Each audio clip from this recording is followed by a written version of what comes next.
Palavra da Verdade, com Hernandes Dias Lopes.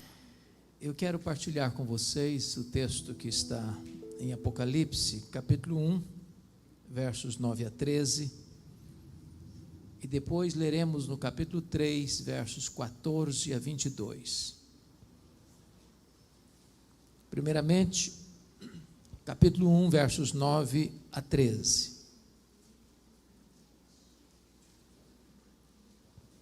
Está escrito o seguinte: Eu, João, irmão vosso, e companheiro na tribulação, no reino e na perseverança, em Jesus achei-me na ilha chamada Patmos por causa da palavra de Deus e do testemunho do Senhor Jesus.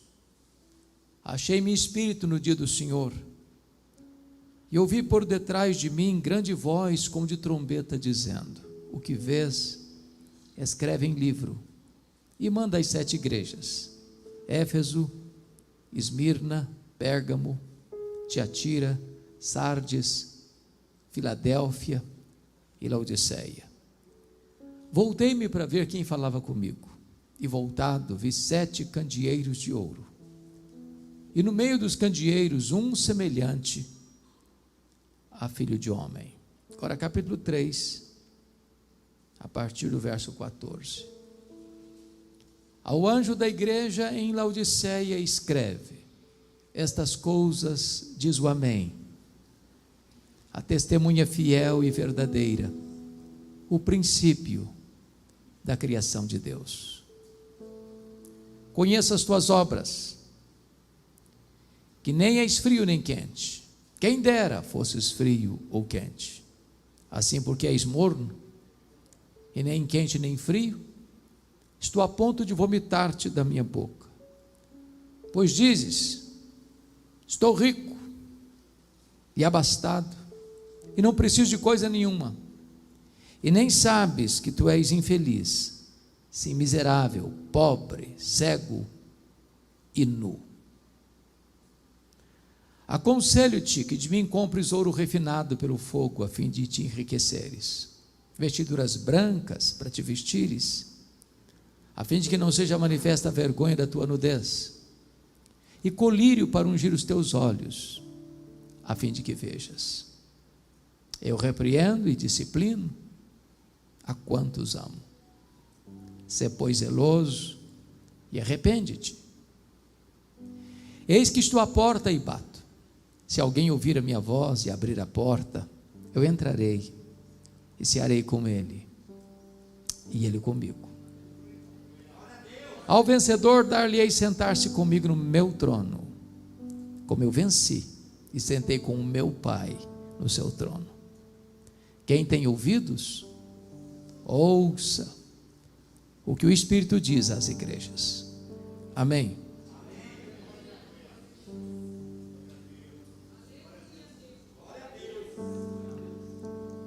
Meus amados irmãos, os dias mais sombrios da igreja cristã, da igreja primitiva, haviam começado desde que Nero, no ano 54 da era cristã, sucede o imperador Cláudio, que governou de 41 a 54. E Nero era um homem louco, devasso, violento, que mandou matar sua própria mãe. E desde que ele assumiu como imperador, é que as nuvens escuras se formavam no horizonte, preanunciando a chegada de uma grande tempestade sobre a igreja. 10 anos depois que ele estava no governo, uma tragédia terrível acontece. No dia 17 de julho do ano 64, a maior, mais populosa, mais rica, mais poderosa cidade do mundo, conhecida como a cidade eterna, a cidade de Roma, capital do império, foi incendiada. Mas não um incêndio qualquer. Foram 7 noites e 6 dias, a cidade ardendo em chamas. Nero, o imperador, assisti aquele horrendo espetáculo do alto da Torre de Mecenas, vestido de ator, tangendo a sua lira. Quando o incêndio terminou na noite de 24 de julho de 64, a cidade estava devastada. Dos 14 bairros de Roma, 10 foram destruídos. Os 4 bairros restantes, densamente povoados por judeus e cristãos, dão a Nero um álibi para botar a culpa do incêndio de Roma nos cristãos. E começa um verdadeiro massacre. Faltou madeira para fazer cruz, tamanha quantidade de crentes que foram crucificados em Roma. Quando não tinha mais madeira, os crentes eram cobertos de piche, amarrados nos postes e queimados vivos para iluminar as noites de Roma. Um verdadeiro massacre. 2 anos depois, ano 66, explode em Israel a guerra judaica, porque uma sinagoga fora profanada pelos romanos, e os zelotes, que nunca foram favoráveis ao governo de Roma, se rebelaram. E Roma manda para lá o general Tito para tentar contornar aquela rebelião. 2 anos depois, ano 68, Nero é deposto pelo Senado romano. E ele comete suicídio. 2 anos depois, ano 70, a rebelião em Israel em andamento, numa situação já muito crítica. E o general Tito cercou Jerusalém, sitiou Jerusalém. Jerusalém fica no topo de uma montanha, numa cadeia de montanhas, sem provisão, sem qualquer chance de resistência. O general Tito entra na cidade, destrói a cidade, incendeia a cidade, destrói o templo, como Jesus profetizara no seu sermão profético, não ficando pedra sobre pedra. Os judeus são massacrados, e ali acontece a maior diáspora, a maior dispersão dos judeus de todos os tempos, desde o ano 70 a 14 de maio de 1948, quando Israel então retorna ao seu território. Nesse mesmo ano 70, o imperador Vespasiano inaugura o Coliseu Romano, conhecido como o Anfiteatro da Morte. E numa festa de 100 dias de inauguração, 10.000 crentes foram mortos com requinte de crueldade. Os crentes eram enrolados em peles de animais, jogados na arena, para os cães morderem, para os touros pisarem, para os leões esfaimados da Líbia devorarem. Um verdadeiro banho de sangue. Ano 81, assume o governo de Roma Domiciano. Esse imperador foi o primeiro imperador a arrogar para si o título de Senhor e Deus. Ele era tão mau e tão perverso, que uma lenda se criou ao redor dele.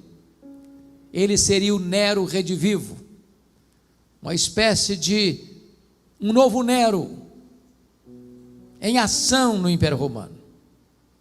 Foi este imperador que deportou o apóstolo João, que era pastor da igreja de Éfeso, capital da Ásia Menor, para esta ilha vulcânica do Mar Egeu, para esta colônia penal.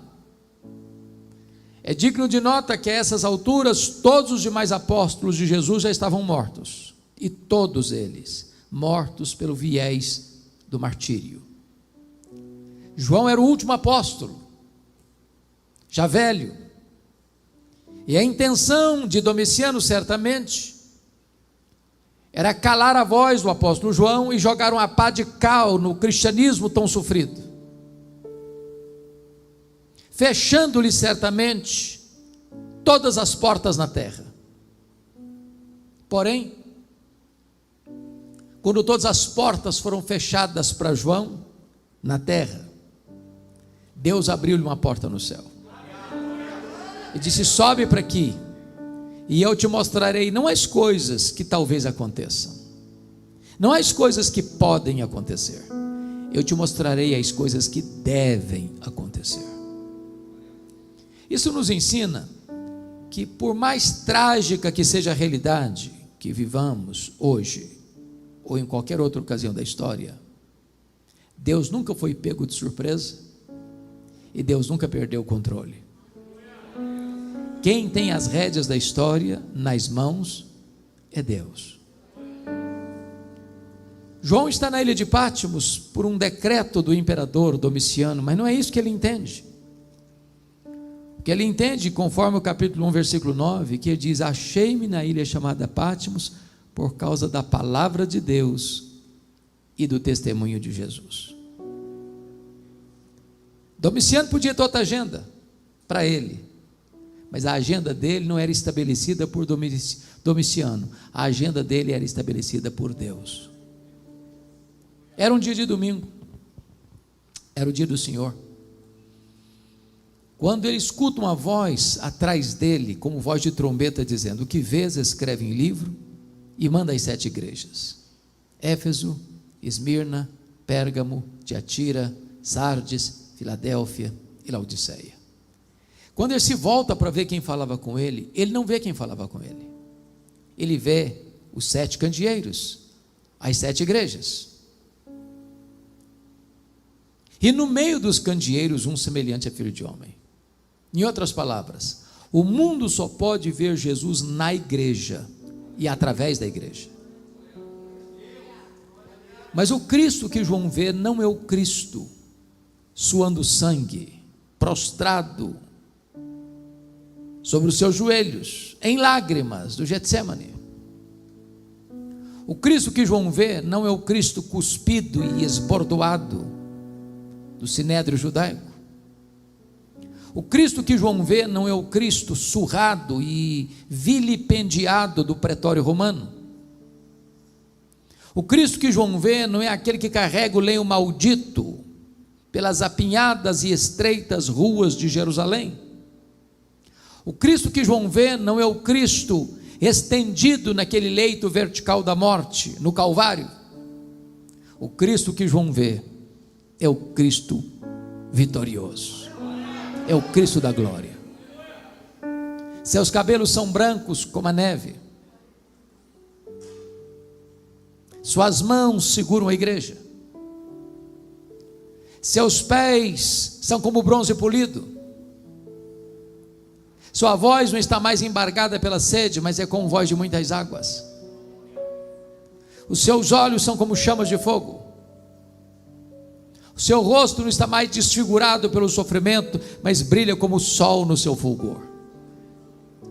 Quando João vê o Cristo da glória, embora fosse ele o discípulo mais íntimo de Jesus, cai como morto aos seus pés. E o Senhor Jesus põe a mão direita sobre ele e diz: não temas, João, não temas, eu sou o primeiro e o último. Eis que eu estive morto, mas eu estou vivo pelos séculos dos séculos, e tenho a chave da morte e do inferno. Nós não adoramos o Cristo que esteve vivo e está morto. Nós adoramos o Cristo que esteve morto e está vivo pelos séculos dos séculos. É curioso que João vê, conforme capítulo 1, verso 13, Jesus no meio das igrejas. E esta é uma imagem, figura, que nós nunca podemos perder de vista. Jesus está no meio da igreja. Ele está aqui. E é porque Ele está aqui que você e eu estamos aqui. Qualquer outra motivação não seria legítima. Mas notem comigo no capítulo 2, verso 1, que Ele não está apenas no meio das igrejas. Está escrito aí que Ele é aquele que anda no meio dos 7 candeeiros. Ele está andando entre nós, para nos sondar, para nos exortar, para nos corrigir, para nos disciplinar, para nos consolar, para nos fazer promessas. Na medida que Jesus vai caminhando no meio das igrejas, há um estribilho que se repete em todas as cartas. E o estribilho é este: eu conheço. Eu conheço. Eu conheço. Eu conheço. Eu conheço. Eu conheço. Eu conheço. Para 5 dessas 7 igrejas, ele vai usar a mesma expressão. Para a igreja de Éfeso, de Tiatira, de Sardes, de Filadélfia, de Laodiceia, ele vai dizer: eu conheço as tuas obras. O que você fez, seu pai não viu, sua mãe não viu, seu marido não viu, sua mulher não viu, seus filhos não viram, seu pastor não viu, seus amigos não viram, seus inimigos não viram, mas Deus viu. Quando você fechou a porta e apagou a luz, Ele estava lá.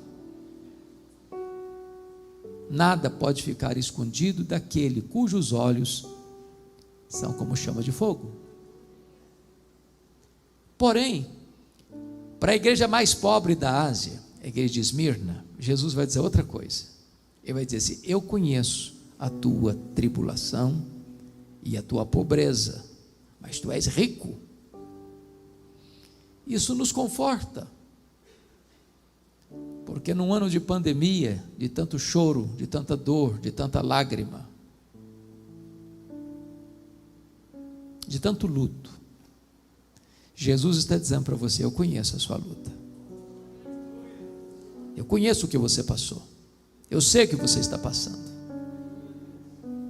aquela dor que lateja lá dentro do seu peito, eu sei o que é isso. E Jesus me choca na sua avaliação, porque Ele diz para a igreja mais pobre da Ásia assim: eu conheço a tua pobreza, mas tu és rico. Porque você e eu temos uma noção, humanamente falando, do que seja uma igreja rica. Qual o conceito que nós temos hoje de uma igreja rica? É uma igreja que tem muitos membros, que tem um templo suntuoso, que tem um orçamento robusto, que tem muita gente influente na sociedade. Esse é o conceito humano de uma igreja rica. Mas é curioso que para a igreja mais pobre da Ásia, Jesus está dizendo assim: olha, eu conheço a tua pobreza, mas tu és rico. Pobre na terra, rica no céu. Pobre aos olhos dos homens, rica aos olhos de Deus. Pobre financeiramente, rica espiritualmente. Curiosamente, a igreja mais rica da Ásia, a igreja de Laodiceia, que se dizia: eu sou rica, abastada, não precisa de nada não. E Jesus olha e faz um outro diagnóstico: não, você é pobre, miserável, você está cega, você está nua. Em outras palavras, o que é importante não é ser rico aos olhos dos homens, o que é importante é ser rico aos olhos de Deus. Na verdade, se uma igreja é de Jesus e depende da graça de Jesus, não tem igreja miserável nem pobre.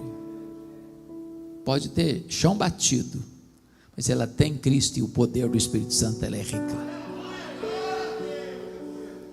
Porém, para a igreja de Pérgamo, Jesus vai usar uma outra expressão. Ele vai dizer assim: eu conheço o lugar onde tu habitas, onde está o trono de Satanás. Por que Jesus usou essa figura para Pérgamo? Eu acho que todos vocês devem saber que Pérgamo era a segunda maior cidade da Ásia, só perdia para Éfeso, que era a capital. Quando se disputou na Ásia qual cidade construiria o primeiro templo de adoração ao imperador romano, como uma divindade, Pérgamo ganhou a concorrência de Éfeso. E muito provavelmente Jesus está se referindo a esse aspecto Eu conheço o lugar onde tu habitas, onde está o trono de Satanás, por esse detalhe. Porque ali se erigiu o primeiro templo de adoração a um homem, como se Deus fosse. Então o que Jesus está dizendo é o seguinte: qualquer lugar onde um homem é venerado, aí está o trono de Satanás. Todo humanismo idolátrico é satânico. Deus não divide a sua glória com ninguém. Toda a glória dada ao homem é vanglória, é glória vazia, é idolatria, é abominação. Mas a segunda razão, porque lá estava o trono de Satanás, é porque Pérgamo hospedava o templo de uma divindade pagã chamada Esculápio. E Esculápio era conhecido como Deus da cura, representado por uma serpente. Pessoas vinham a Pérgamo para serem curadas por Esculápio.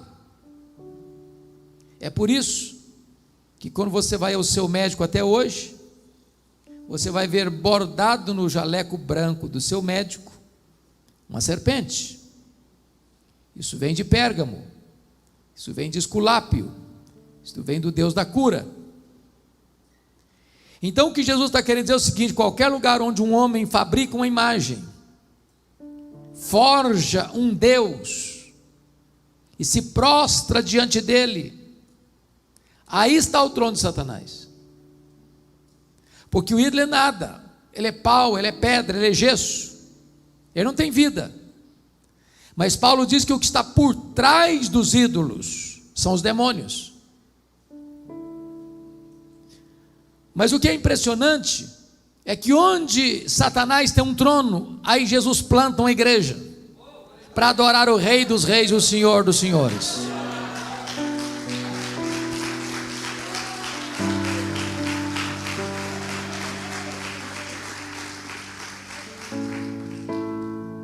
Jesus está andando no meio das igrejas, e ele tem elogios a fazer, e ele tem censuras a fazer.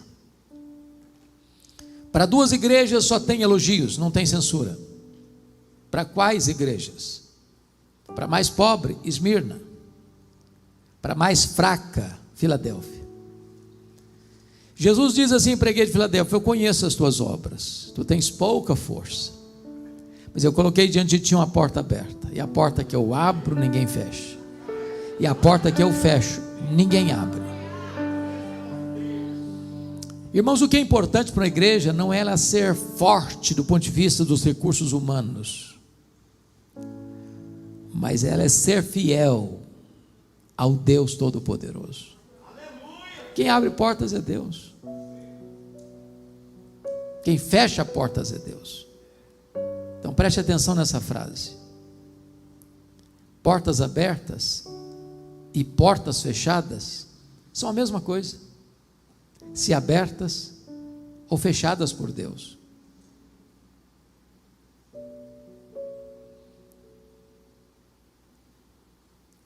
Porém, para 4 igrejas, Jesus vai fazer elogios e vai fazer também censuras. Por exemplo, ele elogia a igreja de Éfeso por 3 razões. Primeiro, pela sua integridade doutrinária. Segundo, pela sua ética, que não cedia às pressões ou às seduções do mundo. A igreja odiava as obras dos nicolaítas, que induziam o povo à imoralidade. E pela sua capacidade de sofrer com perseverança. Com isso, Jesus está nos ensinando uma coisa: nenhuma igreja, irmãos, prestem atenção no que eu vou lhes dizer, pode agradar a Jesus se essa igreja transige com a sã doutrina, com a verdade, com o evangelho. A igreja cristã não pode ser uma igreja pragmática no sentido de eu quero atrair as pessoas, então vou mudar a mensagem, Vou tornar a mensagem mais palatável. Vou deixar de fora do púlpito alguns assuntos mais pesados. Só vou pregar o que o povo gosta de ouvir: autoajuda, prosperidade, campanha de milagres. Vou tirar do púlpito pregação sobre arrependimento, sobre conversão, sobre justificação pela fé, sobre santificação, sobre juízo, sobre vida eterna. Eu posso atrair multidões, mas se eu não ofereço a eles o trigo da verdade, e em vez disso a palha das doutrinas humanas, esta igreja não agrada a Jesus. A verdade é inegociável. Porém, para esta igreja, Jesus diz assim: porém, eu tenho uma coisa contra ti, é que tu abandonaste o teu primeiro amor. Em outras palavras, até na defesa da sã doutrina, uma igreja pode perder o fervor, manter a verdade intacta e perder o entusiasmo, botar a vida cristã no piloto automático, subscreve todas as grandes doutrinas bíblicas, mas aqui não mexe mais com o coração. A vida está seca, está árida, perdeu o entusiasmo com as coisas de Deus, lê a Bíblia apenas para preparar sermão, ou lê mecanicamente, já não tem mais vida devocional, mas não tem mais prazer em Deus, mas não tem mais alegria no culto, mas não tem vida com Deus mais, não se conhece mais o que é plenitude do Espírito Santo, não se ama Jesus mais. Então prestem bem atenção nisso. Nós não podemos separar o que Deus uniu: doutrina e vida, teologia e ética, credo e conduta, luz na mente e fogo no coração. Jesus elogia, por exemplo, a igreja de Tiatira, porque agora, quando escreve, a igreja tem mais fé, mais obras e mais amor que lá atrás. Mas ela diz assim: eu tenho uma coisa contra ti, é que tu toleras essa falsa profetisa Jezabel, que induz o povo à prostituição. Agora pensem comigo: se Éfeso tinha doutrina e não tinha amor, Tiatira tinha amor, mas não tinha doutrina. Em outras palavras, nós poderíamos ser a igreja mais acolhedora da cidade, poderíamos ter uma comunhão deliciosa, de amor, de trabalho, seria uma igreja industriosa, operária, uma fé robusta. Mas se está nos faltando a sã doutrina, essa igreja não agrada a Jesus. As duas coisas caminham juntas: fidelidade à palavra e fervor espiritual, amor às escrituras e vida santa. Jesus se dirige à igreja de Pérgamo e elogia a igreja, porque tem gente lá tão fiel a Cristo como seu líder Antipas, que foi martirizado. E a Bíblia não diz como, mas a história diz que Antipas morreu carbonizado dentro de um boi de bronze incandescido. Mas nesta mesma igreja, onde tem gente que morre pela sua fé, tem gente flertando com as doutrinas de Balaão, com a vida mundana. E às vezes esse é o diagnóstico da igreja, numa mesma congregação, que escuta o mesmo pastor, que se assenta ao redor da mesma mesa do Senhor, que canta no mesmo conjunto, que celebra na mesma igreja, que traz o mesmo dízimo ao altar. Tem gente cheia do Espírito Santo, tem gente capengando na fé, tem gente vivendo em pecado, e Jesus está dizendo: eu conheço. Jesus se dirige à igreja de Sardes. A igreja de Sardes tinha um nome na cidade, uma igreja viva, avivada. E Jesus, que não se impressiona com os cacuetes que nós criamos, com os jargões que nós inventamos, olha para essa igreja e faz um outro diagnóstico. Senão você só tem nome que vive, você está morta. Irmãos, é curioso isso. Eu tenho, pela graça de Deus, rodado em muitos lugares, no Brasil e fora dele, pregados em mais de 1.500 igrejas aqui, das mais diversas denominações. E às vezes eu prego, pastor Oliveira, em igrejas ultraconservadoras. E eu diria para você que numa igreja ultraconservadora, na hora do culto, se uma mosca voar, você escuta. É um silêncio quase sepulcral. Você não consegue perceber qualquer reação no rosto das pessoas. Por outro lado, eu tenho pregado também em igrejas que eu chamaria de ultrapentecostais. Muito barulho. E quase você precisa dizer, calma, um pouquinho, calma, só um pouquinho, calma. E aí comecei a descobrir uma coisa, que fervor não tem nada a ver com isso. Nada a ver com isso. A gente aprende alguns jargões. Tem gente que vai orar, dá uma tremida na voz para dizer que é mais espiritual.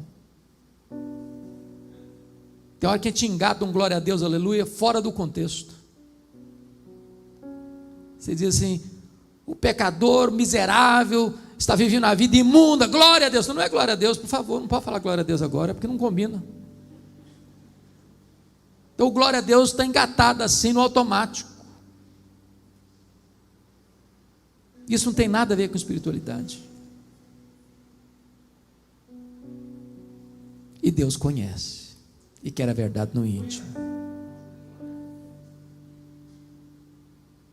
E Jesus, que examina, que conhece a igreja que tinha uma fama na cidade, uma igreja viva, de uma igreja avivada, Jesus olha, não, está morta. E aí eu fico perplexo com Jesus, porque a avaliação dele é tão diferente da minha. A igreja que diz que é pobre, ele diz, não, você é rica. A igreja que diz que é rica, Jesus, não, você é pobre. A igreja que diz que está viva, Jesus, não, você está morta. A igreja que é fraca, Jesus, não, mas eu coloquei diante de você uma porta aberta. Então a conclusão é a seguinte: o que importa não é o que eu penso a meu respeito. O que importa não é o que as pessoas pensam a meu respeito. O que importa é o que Jesus diz a meu respeito. Só Ele pode dizer, eu conheço, eu conheço, eu conheço. Mas para uma igreja, irmãos, Jesus não tem nenhum elogio. A igreja de Laodiceia. E o que me deixa pasmo é que é a igreja que tem a melhor avaliação de si mesma. É a igreja que se olha no espelho e dá nota máxima para ela mesma. É a igreja que bate palma para ela mesma. É a igreja que reúne todos os membros e forma um grande coral para cantar o hino Quão Grande És Tu diante do espelho.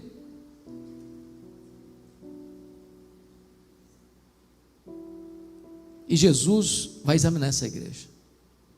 E há 3 coisas aqui que eu destaco. Primeiro,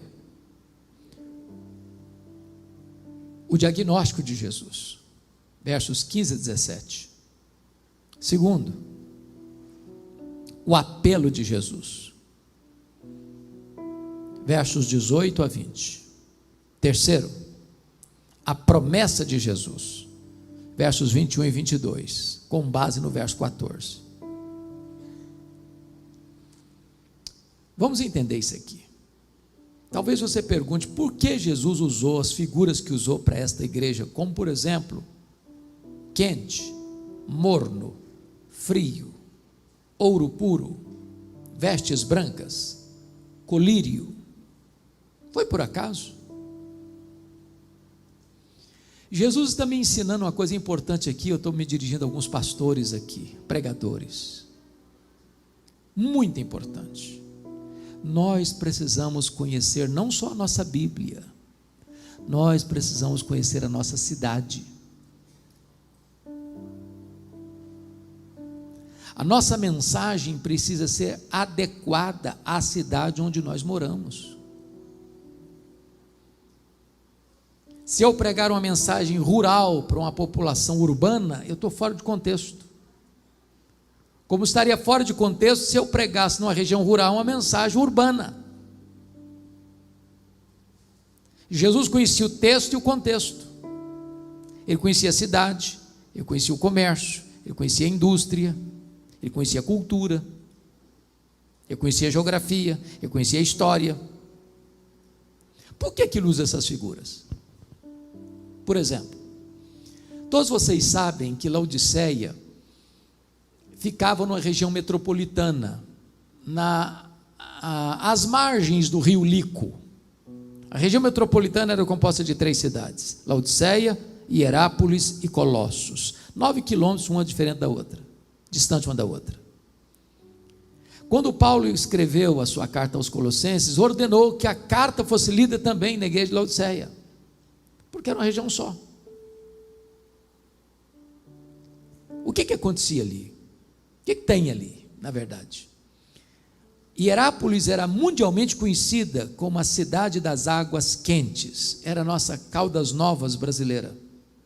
Lá tem uma montanha chamada de Castelo de Algodão, de rochas calcárias brancas, de onde brotam águas quentes. Já estive lá, são quentes mesmo, e vão descendo e formando piscinas, e pessoas vinham e vêm até hoje tomar banhos terapêuticos.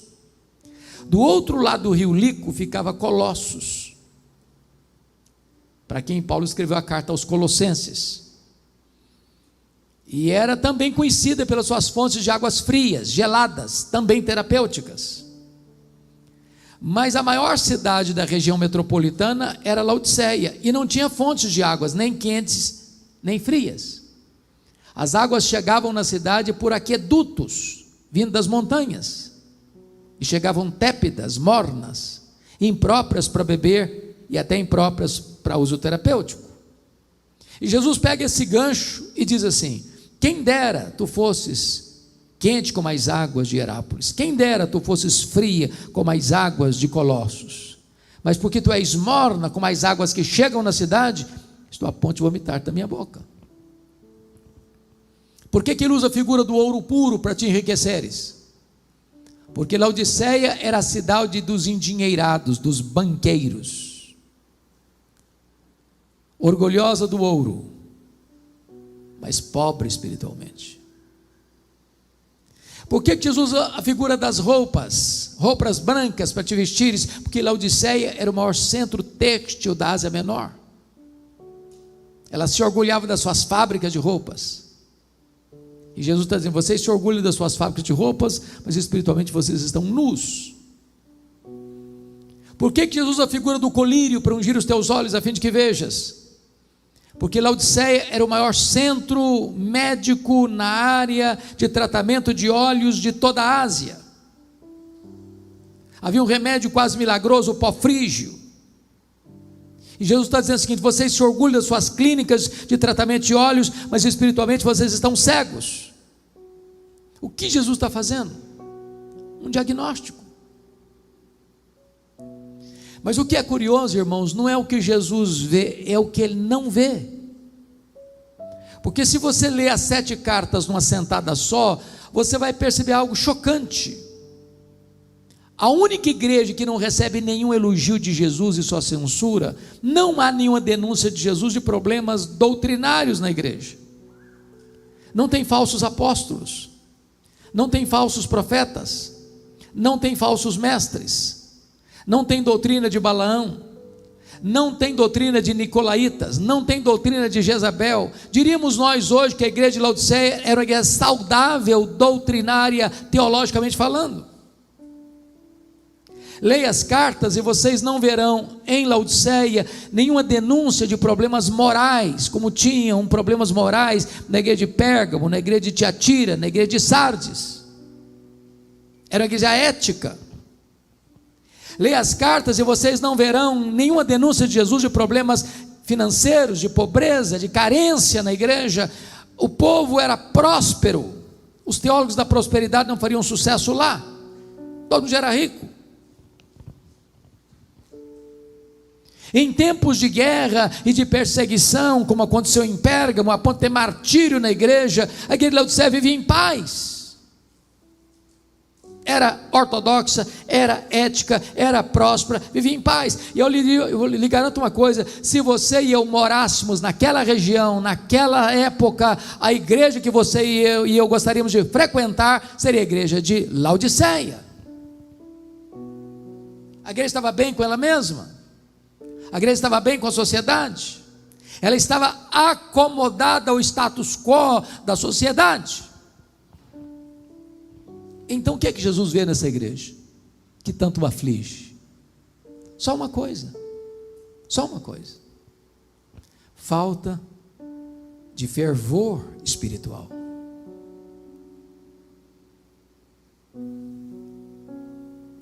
Falta de fervor.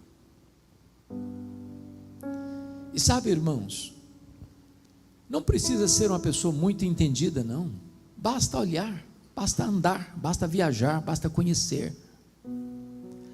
O que falta na igreja evangélica brasileira, não importa a denominação, não importa o estilo de liturgia, o estilo de culto, é falta de fervor espiritual, falta de brilho nos olhos, falta de calor no coração, falta de quebrantamento, falta de arrependimento, falta de fome da palavra, falta de sede de Deus, falta de avivamento espiritual. Se você fizer uma pesquisa, você descobrirá que a quantidade de divórcios entre os evangélicos é praticamente a mesma entre os não crentes. A quantidade de rapaz e moça que vai para o casamento, às vezes com experiência sexual antes do casamento, é quase a mesma fora da igreja. A quantidade de crente que é desonesto nos seus negócios, nos seus acordos, nas suas alianças, no seu trabalho, é quase o mesmo fora da igreja.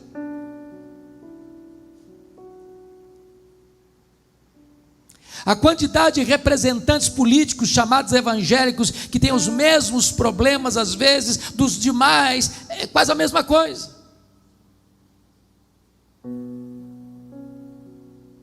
Nós precisamos de um choque ético na igreja. Nós precisamos de um confronto radical,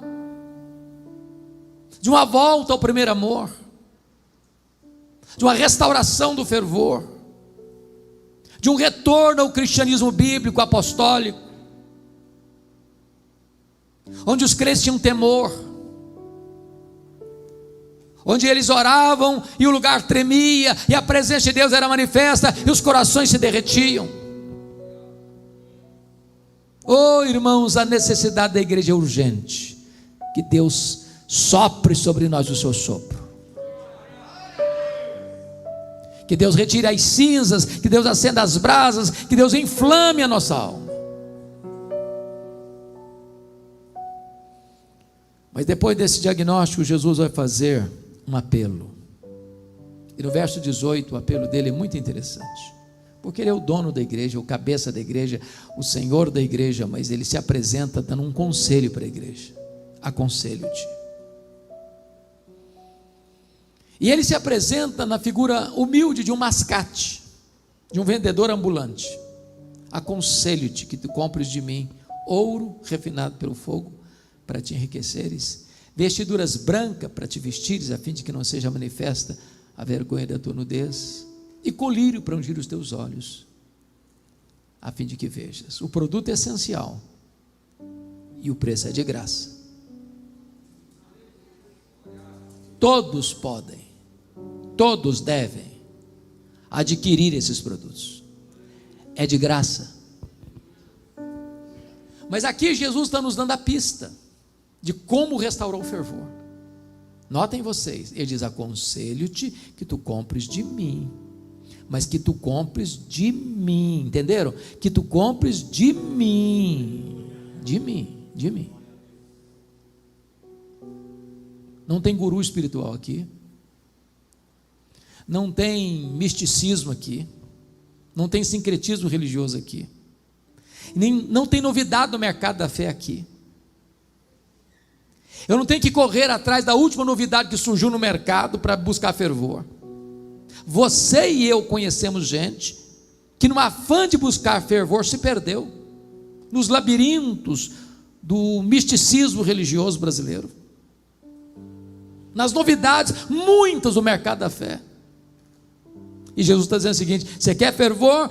É comigo, volte para mim. Eu sou aquele que posso te inflamar o coração da igreja, eu posso derramar o Espírito Santo, eu posso trazer despertamento, eu posso curar a enfermidade da igreja, eu posso restaurar a igreja, eu sou o cabeça da igreja, eu sou o salvador da igreja, eu sou o Senhor da igreja, eu sou o dono da igreja, eu amo a igreja, eu dou a minha vida por ela, e eu posso restaurá-la.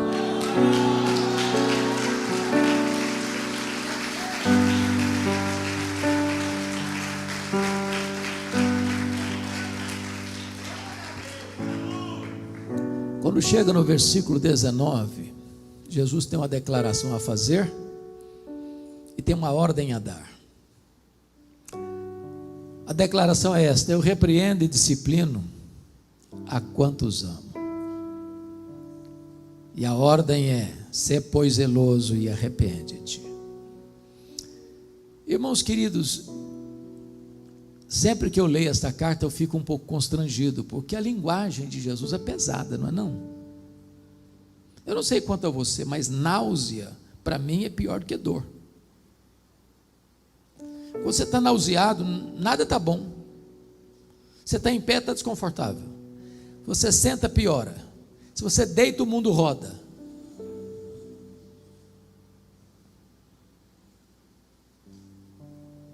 Agora, sabe por que Jesus está pegando tão pesado com essa igreja? E por conseguinte, com você e comigo hoje? Porque não pensem em vocês que eu estou pregando para vocês e não me incluindo, não. Eu sou a primeira pessoa necessitada dessa mensagem.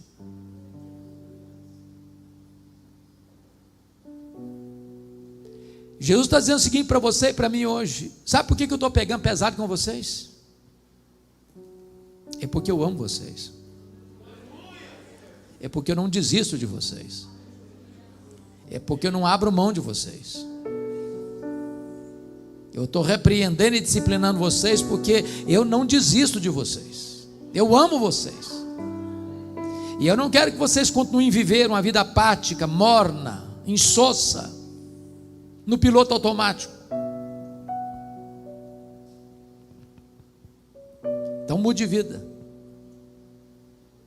muda a conduta. Aí chega o verso 20 e Jesus docemente se apresenta assim: eis que eu estou à porta e bato. Se alguém ouvir a minha voz e abrir a porta, eu entrarei e cearei com ele e ele comigo. Agora eu chamo a atenção dos irmãos para um fato grave, gravíssimo. A igreja de Laodiceia, ela estava tão bem com ela mesma e tão satisfeita com ela mesma, que tudo girava em torno dela, para ela, para o deleite dela. Que risco você e eu corremos? Nós cantarmos para nós, ofertarmos para nós, pregarmos para nós, fazermos programações na igreja para nós, montar o calendário da igreja de atividade do ano inteiro para nós. Tudo vem de nós, tudo é por meio de nós, tudo para nós. E a igreja de Laodiceia não tinha percebido uma coisa: Jesus estava do lado de fora, do lado de fora, batendo a porta. Se alguém ouvir a minha voz e abrir a porta, eu entrarei, cearei com ele e Ele comigo.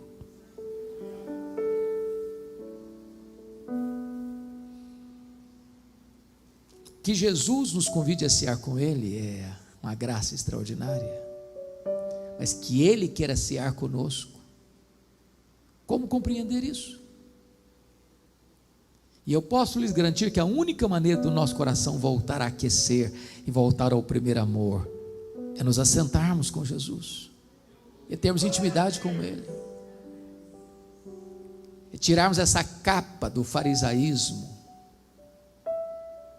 do legalismo, do religiosismo, das máscaras que nós botamos para impressionar as pessoas, e termos a experiência daqueles caminhantes de Emaús, quando os olhos abriram para ver Jesus, o coração aqueceu, e quando os olhos se abrem, o coração aquece, os pés se apressam, e os lábios se abrem para falar que Ele está vivo, e Ele é a razão da nossa vida. Bom, agora Jesus vai fazer a promessa, e no versículo 14 ele diz por que ele tem competência para fazer promessa. Estas coisas diz o Amém, a testemunha fiel e verdadeira, o princípio da criação de Deus. Quando a Bíblia diz que Ele é o Amém, sabe o que a Bíblia está querendo dizer com isso? Não espere novas revelações de Deus além de Jesus Cristo. A revelação de Deus foi progressiva até Jesus, mas não depois de Jesus. Deus falou muitas vezes, de muitas maneiras, aos pais pelos profetas, agora Ele nos fala pelo Filho. Querer mais revelação de Deus depois que Cristo veio é não entender o projeto da redenção. Ele é a última palavra de Deus. Se você não ouvi-lo, não tem mais esperança. Estas coisas diz o Amém, a palavra fiel e verdadeira, porque Ele fala e cumpre, Ele faz e ninguém pode impedir sua mão de fazê-lo. Mas quando Ele diz que Ele é o princípio da criação de Deus, significa que Ele é o agente da criação de Deus, e se do nada Ele criou o universo, Ele é poderoso para restaurar o fervor espiritual na sua vida, Ele tem competência para isso. E a promessa está no versículo 21, ao vencedor dar-lhe-ei sentar-se comigo no meu trono, como eu venci e sentei com o meu Pai no seu trono. Para uma igreja que gostava tanto de dinheiro, Jesus está dizendo, tem coisa melhor, eu tenho o trono. Mas a pergunta é, quem se assentará publicamente com Ele no trono? E a resposta é, quem assentou-se intimamente com Ele à mesa. E ele conclui assim, quem tem ouvidos, ouça o que o Espírito diz às igrejas. Em 2011, irmãos, eu tive a bênção de visitar essas 7 igrejas,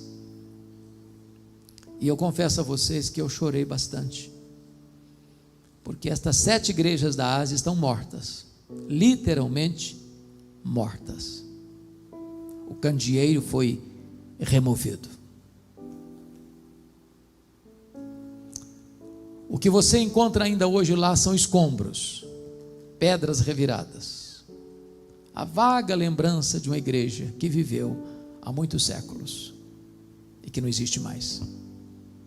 Nessa mesma região não tem 1% sequer de crentes.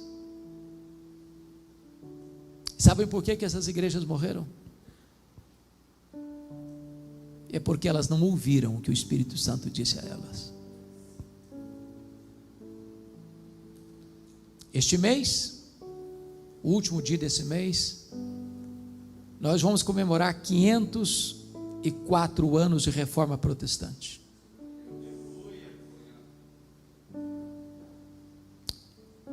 A Europa não tem o que comemorar. O berço do protestantismo, a Europa, hoje é considerado um continente pós-cristão. Eu estava lá em Wittenberg, exatamente no dia 31 de outubro. de 2017, nos 500 anos da Reforma. É para chorar. Estive na Holanda, um país protestante. De 1960 para cá, o povo não vai mais na igreja. Os templos estão lá, mas não tem mais ninguém para ir. De vez em quando, uma palestra social, uma apresentação musical, mas as pessoas não vão mais. Vamos para a Escócia, berço do presbiterianismo, terra de John Knox, o homem que chorava em oração e dizia: dá-me a Escócia para Jesus, senão eu morro. Entramos na capital, um dos templos mais belos, perto do castelo. Quando eu entrei, tomei um susto, porque não tinha púlpito, nem bancos, nem cadeiras. O templo tinha sido vendido para um bar. Era um bar. Todo espécie externo de templo, mas era um bar.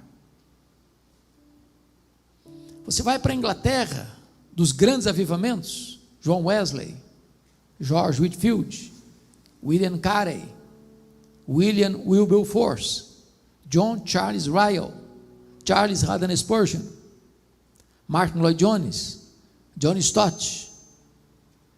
Hoje, a Inglaterra é conhecida como o país de Richard Dawkins, o patrono dos ateus. Menos de 4% da população frequenta uma igreja evangélica. Os templos estão sendo vendidos e transformados em mesquitas muçulmanas, em museus, em bares. Por que a igreja está morrendo na Europa, irmãos? Porque ela não está ouvindo o que o Espírito disse a elas. Você vai para a América do Norte, Estados Unidos e Canadá, há muitas igrejas chamadas de dead churches, igrejas mortas. As denominações históricas perdendo centenas e centenas e milhares de membros todos os anos. Os seminários que formaram teólogos, pastores e missionários importantes para o mundo, tomados de assalto pelos liberais, ensinam ceticismo. Há 2 anos eu estava pregando num congresso, pouco mais de 2 anos, em Nova York, e fui pregar numa igreja Assembleia de Deus, depois da conferência. O templo ficava um pouco menos de 1 hora do hotel onde eu estava, para chegar no templo. E o pastor me mostrou, nessa trajetória, 11 templos vazios, que estavam sendo vendidos, que não tinha mais ninguém para frequentar. Por que as igrejas estão morrendo na América, irmãos? Porque elas não estão ouvindo o que o Espírito Santo diz a elas. Agora olha para o Brasil. Você tem denominações inteiras aqui no Brasil, irmãos, que já se renderam ao liberalismo. Sabe o que é liberalismo? É quando a pessoa chega para a Bíblia e diz: não, esse livro aqui não é mais palavra de Deus. Eu tenho que ler esse livro não como palavra de Deus, inspirada, inerrante, infalível, suficiente. Eu faço uma leitura crítico-literária. Tem erros, tem contradições, tem mitos. Não tem crédito mais. Tem seminários que não creem mais que a Bíblia é a palavra de Deus. Tem denominações inteiras que já subscreveram o liberalismo, estão morrendo. E eu posso lhes garantir isso: qualquer igreja que subscrever o liberalismo, ela assina no mesmo dia o seu atestado de óbito. No dia que eu falar para você, esse livro não é inspirado, eu preciso atualizar a Bíblia, eu preciso ressignificar a mensagem da Bíblia, perdeu a mensagem, não tem mais o que pregar. Não é a cultura que julga a Bíblia, é a Bíblia que julga a cultura. Nenhum concílio humano, por mais extenso, mais profundo, mais antigo, mais moderno que seja, tem autoridade para mudar a Bíblia. A Bíblia não é nova, não é velha, ela é eterna, ela é a palavra de Deus.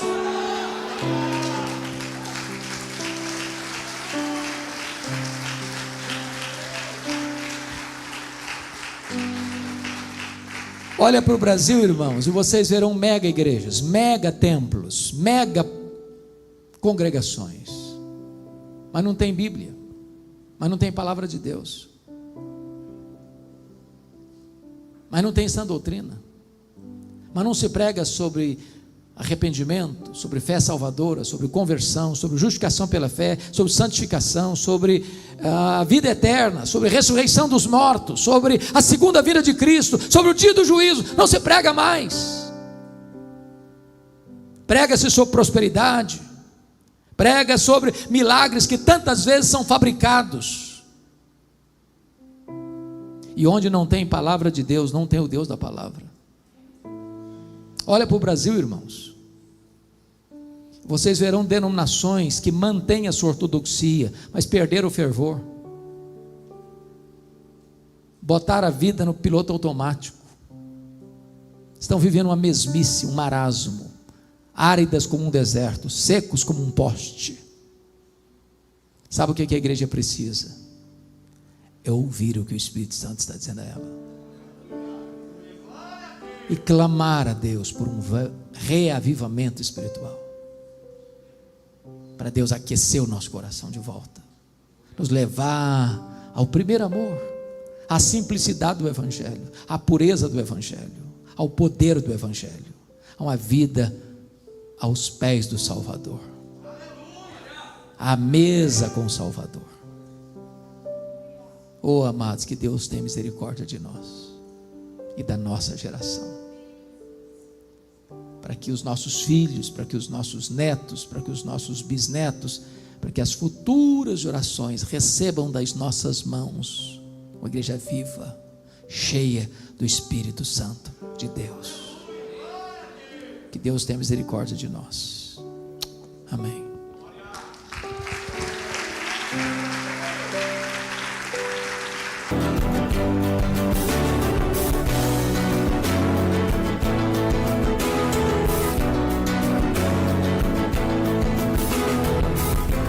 Palavra da Verdade, com Hernandes Dias Lopes.